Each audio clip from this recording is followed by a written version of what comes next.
জাফর ইকবাল তার একটা ক্যারেক্টারে রাখছে এরকম যে ভিলেন, সে ভিলেনটা তার এখানে সিজদার দাগ, ঠিক আছে না? একটা বাবা তার বাচ্চাকে খুব প্রহার করে, এই চিত্রকে খুব সুন্দর করে সে চিত্রায়ন করেছে এবং সে দেখাচ্ছে যে বাবা 5 ওয়াক্ত নামাজ পড়ে।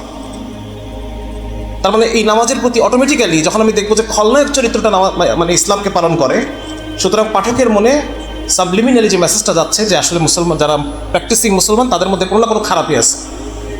এটা আমরা ফেসবুকেও দেখি, অধুনা মানে যে সমস্ত ফেসবুক লেখকরা খুব বেশ ভালো সাহিত্য করে তাদের মধ্যে আমরা এটা দেখি যে যারা প্র্যাকটিসিং মুসলমান তারা আসলে খারাপ, আর যারা নন প্র্যাকটিসিং মাঝে মধ্যে কাউকে দান করে, কাউকে সাদাকা করে, ঠিক আছে না, কোনো ছোট একটা বাচ্চাকে কোনো উপকার করলো, এই সমস্ত রেসারত দাদারা তারা বেশি ভালো।